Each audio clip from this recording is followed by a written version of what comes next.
तो एक बार फिर से आप तमाम न्यूज़ मॉनिटर के दोस्तों का दर्शकों का स्वागत है। खैर मकदम है। आज 16 जनवरी की तारीख है, शुक्रवार का दिन है, जुमे का दिन है, लिहाजा बहुत सारी खबरें हैं। उन तमाम खबरों की चर्चा करेंगे लेकिन बेहद कम समय में, ताकि आपका बेशकीमती वक्त जो है वो ज़ाया ना हो, बर्बाद ना हो। सबसे पहले बात करते हैं झारखंड में केंद्रीय जांच एजेंसी ईडी और झारखंड पुलिस के बीच बढ़ी तनातनी की। कल रांची पुलिस ने और उसमें जो एयरपोर्ट थाने में जो एफआईआर प्राथमिकी दर्ज की गई थी, उसके आधार पर ईडी के अधिकारियों और ईडी के कार्यालय में कल जो है जांच के लिए जो है टीम पहुंची। उस दौरान एफएसएल की टीम भी वहां पर मौजूद रही। दरअसल मनी लॉन्ड्रिंग मामले में आरोपी संतोष कुमार ने जो है ईडी के अधिकारियों के खिलाफ जो है एयरपोर्ट थाने में जो है प्राथमिकी दर्ज कराई है, और इसी प्राथमिकी की जांच के लिए जो है रांची पुलिस जो है वो दल बल के साथ जो है ईडी अधिकारियों के कार्यालय में पहुंची थी और वहां पर जांच पड़ताल की। इस दौरान दोनों ही जांच करने वालों के बीच जो है अपने अपने सवाल और जवाब हुए, लेकिन इसको लेकर के कई तरह के जो बातें वो सामने आ रही हैं, और ये कहा जा रहा है कि ये कहीं न कहीं जो है एक तरफ से केंद्रीय जांच एजेंसी के कामकाज में बाधा पहुंचाने की कोशिश है। इस मामले को लेकर के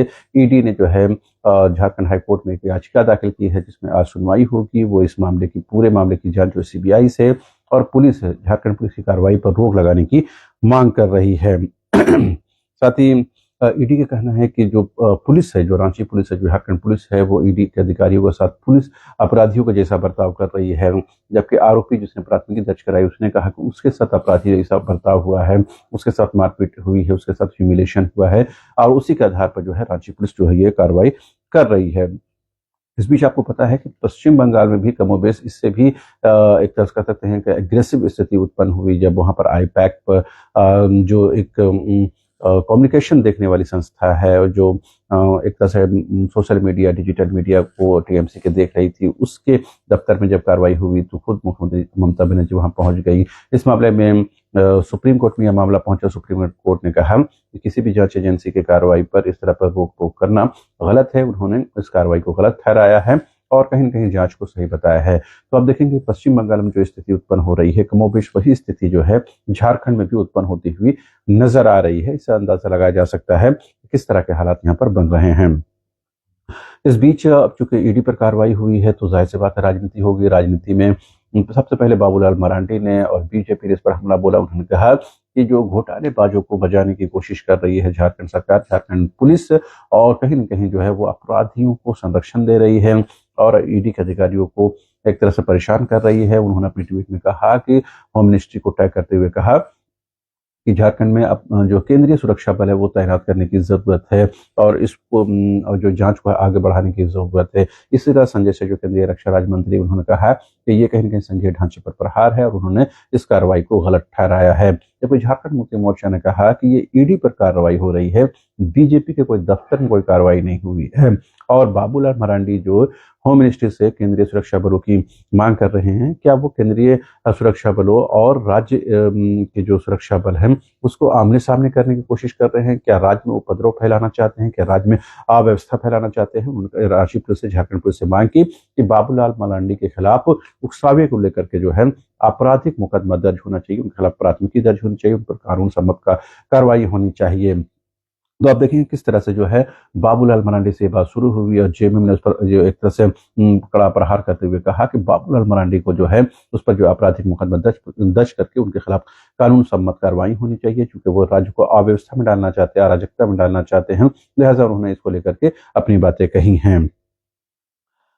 इस बीच कांग्रेस ने भी कहा कि ईडी जो है वो कोई कानून से ऊपर नहीं है, कोई भी कानून से ऊपर नहीं है, ईडी भी नहीं है, सीबीआई भी नहीं है। तो जाहिर सी बात है कहीं कोई जो पुलिस कार्रवाई कर रही है वो सिर्फ जांच कर रही है, और जांच को बीजेपी क्यों इससे इतना बौखला रही है, बीजेपी को क्या दिक्कत है, और बीजेपी जानबूझकर इसको जो है राजनीतिक लाभ लेने की कोशिश कर रही है, ऐसा उन्होंने आरोप लगाया। और ये बताने की कोशिश की कि किस तरह से जो है झारखंड में बीजेपी जो है केंद्रीय जांच एजेंसियों के साथ जो है वो कहीं न कहीं साठगांठ कर बैठी है, और कहीं न कहीं केंद्रीय जांच एजेंसियों के आड़ में राज्य को अव्यवस्था, अराजकता उत्पन्न करने की कोशिश कर रही है।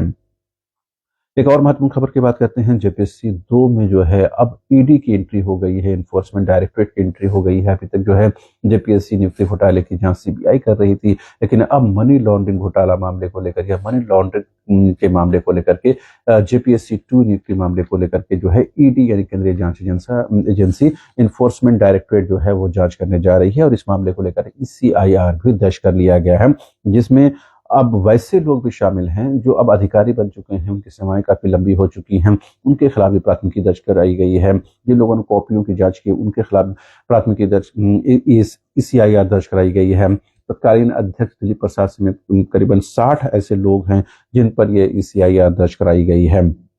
सब समझ सकते हैं कि किस तरह से जो है इसमें जो है CBI जांच पहले JPSC की कर रही है, अब ED की जांच होने जा रही है। और इसमें मामला ये था कि मिली भगत करके कहीं न कहीं नंबरों की टेम्परिंग की गई, यानी कि मान लिया कि 5 नंबर है तो उसको बढ़ा करके 10 नंबर, 8 नंबर, 50 नंबर, इस तरह से जो है टेम्परिंग की गई और उसके आधार पर जो है छात्रों को पास किया गया। और इसमें पैसे की उगाही हुई है, जिसमें तमाम लोगों के ऊपर से नीचे से अध्यक्ष से लेकर के तमाम कॉपी काटने वाले, कॉपी जांच करने तमाम लोगों की इसमें मिली भगत रही है। छात्रों की मिली भगत रही है क्योंकि उन्होंने पैसे दिए हैं। लिहाजा इन तमाम लोगों की जांच जो है अब CIR दर्ज होने के बाद जो है शुरू हो गई है। तो जाहिर सी बात है उन लोगों को परेशानियां बढ़ सकती हैं जो पहले से जो है इस सेवा में कार्यरत हैं। एक अंतर्राष्ट्रीय खबर की बात करते हैं। ईरान में जो है एक तरह से वहां पर सत्ता परिवर्तन की सुगबुगाहट तेज हो गई है और ईरान में जो है वहां की जनता ने वो खुद वहां की सरकार के खिलाफ तरफ से हल्ला बोल दिया है। हालांकि वहां की जो मीडिया है वो अलग तरह से बातों को रख रही है, लेकिन ईरान ने फिलहाल जो है अपना एयर स्पेस जो है बंद कर दिया है। भारतीयों को निकालना झारखंड देश की हुकूमत के लिए बेहद जरूरी है और ये माना जा रहा है कि आज जो पहली प्लेन जो है ईरान से भारतीयों को लेकर के आज दिल्ली पहुंचने वाली है, इस बात की उम्मीद है। और भारतीयों की सुरक्षा को लेकर के केंद्र सरकार ने तमाम एहतियाती कदम उठाए हैं। इस बीच हाँ, अमेरिका भी हरकत में आ गया है। कतर और खास करके मिडिल ईस्ट में जो कुवैत में जो उनकी सेनाएं हैं, US की आर्मी है, उसको अलर्ट पर रखा गया है। और खबरों के मुताबिक ये है कि जो अमेरिकी बेड़ा है वो मिडिल ईस्ट की तरफ रवाना हो गया है। इससे अंदाजा लगाया जा सकता है कि मिडिल ईस्ट में किस तरह की कार्रवाई हो रही है। और वेनेजुएला में कार्रवाई के बाद एक तरह से अमेरिका के हौसले बुलंद है क्योंकि वहां पर उस तरह का रिटेलिएशन नहीं देखने को मिला है। अगर ईरान पर सीधी कार्रवाई होती है तो क्या वहां पर रिटेलिएशन होगा, क्योंकि मिडिल ईस्ट में अमेरिका पहले भी कई बार मात खा चुका है, कई बार उनको जो है वापस लौटना पड़ा है। ऐसे में क्या ईरान जो एक तरह से किरकिरी बना हुआ है US के लिए, इसराइल के लिए, क्या उसे वो कहीं ना कहीं अपने अकॉर्डिंग चीजों को चलाने के लिए मजबूर कर सकता है? इतना दिलचस्प होगा। लेकिन एक बात तो साफ है, अंतर्राष्ट्रीय स्तर पर जो है गहमा गहमी का दौर शुरू हो गया है। बहरहाल अभी के लिए इतना ही। अब तमाम दर्शकों का एक बार फिर से शुक्रिया।